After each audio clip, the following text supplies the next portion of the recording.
Hello दोस्तों, कैसे हैं आप सब लोग। उत्तर प्रदेश पुलिस कांस्टेबल वाली भर्ती में जो सब्जेक्ट पूछे जाएंगे, आज मैं आपसे उनके बारे में थोड़ी सी बात करूंगा। कांस्टेबल वाली भर्ती में टोटल 4 सब्जेक्ट से क्वेश्चन पूछे जाएंगे। Number 1 Hindi, number 2 math, number 3 GK, number 4 reasoning.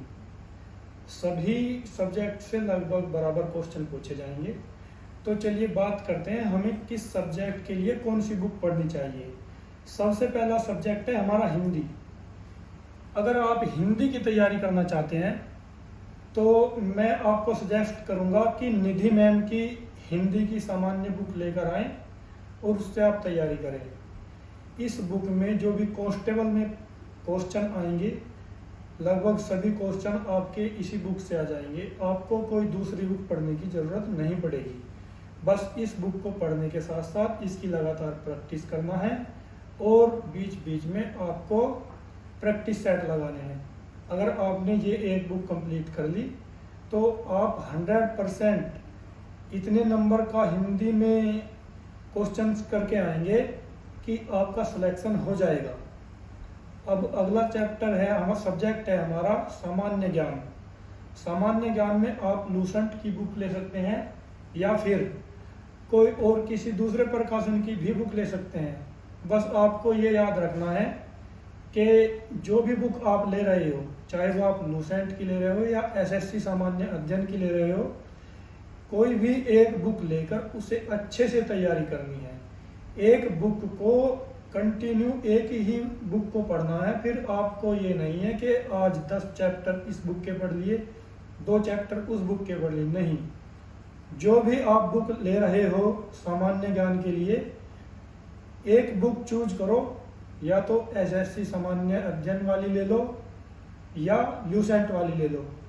एक बुक लेकर उससे तैयारी करो।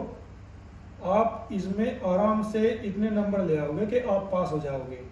इधर उधर ज़्यादा भागने की ज़रूरत नहीं है।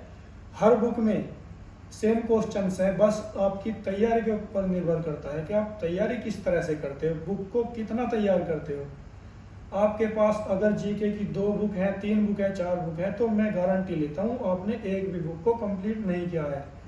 अगर उन बुक्स में से आप किसी एक बुक को भी कंप्लीट कर लोगे तो आप उसी बुक से कांस्टेबल का पेपर निकाल सकते हो। उसके बाद इसके साथ साथ में जीके में आप जानते होंगे करंट की भी क्वेश्चन पूछे जाते हैं। और करंट के लिए आप ई दृष्टि या फिर कोई भी एक करंट की स्पीडी वगैरह की बुक लगा लें, जो तकरीबन आप प्रतिदिन आधा घंटा भी पढ़ोगे तो आप उसको आराम से कर लोगे। और करंट के जो भी क्वेश्चन आएंगे उसमें से 70 से 80% क्वेश्चन आप ठीक कराओगे। इसके बाद आपका सब्जेक्ट आता है रीजनिंग। रीजनिंग में आप परफेक्ट की बुक ले लो, एस चांद की ले लो या फिर किसी और प्रकाशन की ले लो। लेकिन रीजनिंग का ये है कि आप एक बुक, 2 बुक, 3 बुक, 4 बुक, जो भी बुक करो कंप्लीट करो, फिर उस बुक को हटा दो, फिर दूसरी बुक कंप्लीट करो, फिर उस बुक को हटा दो, फिर तीसरी बुक कंप्लीट करो।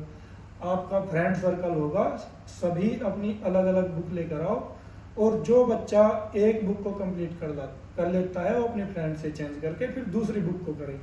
इससे आपकी रीजनिंग की बहुत अच्छी तैयारी होगी और आप एग्जाम हॉल में जाकर नर्वस नहीं होंगे। जो भी क्वेश्चन वहाँ पूछे जाएंगे आप उसको 100% करोगे। इसके बाद आता है अंकगणित। अंकगणित से भी लगभग 37-38 क्वेश्चन पूछे जाएंगे। मैं आपको बता दूं कि एस चांद का अंकगणित आप स्मॉल वाला, जो शॉर्ट वाला एस चांद का गणित है उसे ले आओ।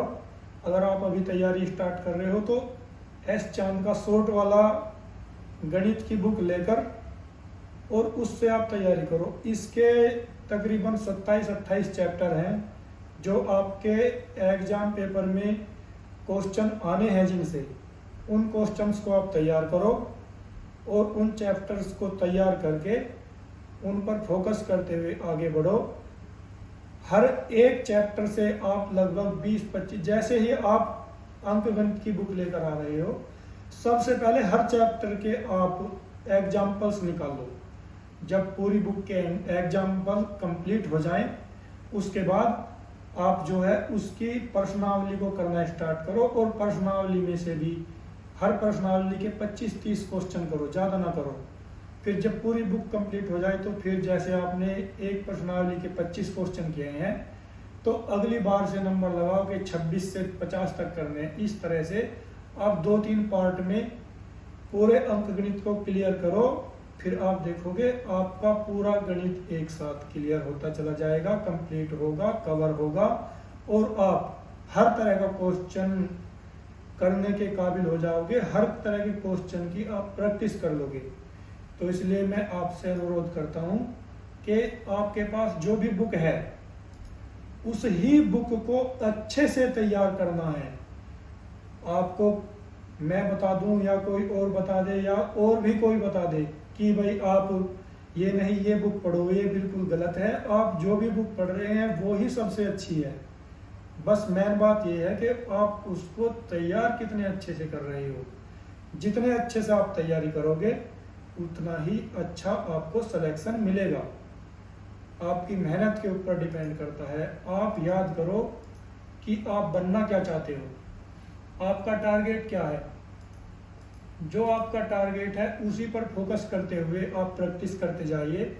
सक्सेस आपको 100% मिलेगी। आपको मैं एक बात बता दूं, एक छोटा सा नोट बनाइए, उस नोट पर लिखिए कि मुझे करना क्या है, और उसको आपने सामने दीवार पर चिपका लो, और सुबह शाम एक बार उसे पढ़ो कि आपका एम क्या है। अगर आप उस एम को पाने के लिए लगातार अपने आप को मोटिवेट रखोगे तभी आप कामयाब हो पाओगे। और हाँ, एक चीज़ आपको बता दूं, जैसे कि आप आज तैयारी स्टार्ट कर रहे हो या आपने 1 महीने पहले तैयारी स्टार्ट करी है, तो अपने ऊपर ज़्यादा प्रेशर नहीं लेना है। अगर आप ज़्यादा प्रेशर लोगे तो आप बीच में डगमगा जाओगे, आप बीच में नर्वस हो जाओगे, आप पढ़ाई से डरने लगोगे। धीरे धीरे स्टार्ट करो और फिर देखो आपको पढ़ने में भी मजा आएगा, और आप हर तरह की चुनौतियों को पार करते हुए आगे बढ़ोगे। और हाँ दोस्तों, आपको तैयारी से संबंधित अगर कोई भी क्वेश्चन, कोई भी क्वारी करनी है तो मेरा फ़ोन नंबर है 7906957262। आप इस नंबर पे कॉल करके मेरे से किसी भी तरह की यूपी पुलिस से संबंधित जानकारी ले सकते हैं।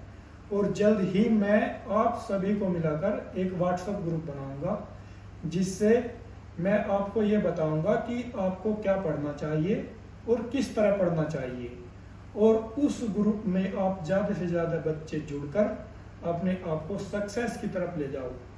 मैं ये नहीं कहता कि आप मेरे साथ जुड़ना, आप कोई भी एक ऐसा गाइड चुन लो जो आपको ये बताए कि आपको क्या पढ़ना चाहिए और कैसे पढ़ना चाहिए। किसी के मार्गदर्शन में रहोगे तो आप सक्सेस को बहुत जल्दी प्राप्त कर लोगे। अगर आप अकेले ही लड़ते चले जाओगे तो आप देखोगे आप रास्ता भटक जाओगे। आप मेहनत तो बहुत ज़्यादा करोगे, लेकिन आपको ये नहीं पता चलेगा कि आप सही दिशा में भी जा रहे हो। और सक्सेस पाने के लिए सही दिशा का होना बहुत ज़रूरी है। इसलिए आपसे अनुरोध है कि आप मेहनत करो, और किसी भी एक, या तो आपका टीचर हो या फिर आपका कोई बड़ा भाई हो या दोस्त हो, किसी के गाइडेंस में रहते हुए आप तैयारी करो और आगे बढ़ते रहो। और ज़्यादा जानकारी के लिए अगर आपको कोई प्रॉब्लम आ रही है तो मेरे द्वारा दिए गए नंबर पर कॉल करके आप मेरे से इंक्वायरी कर सकते हो। मैं आपकी हर प्रकार से सहायता करने के लिए तैयार हूँ।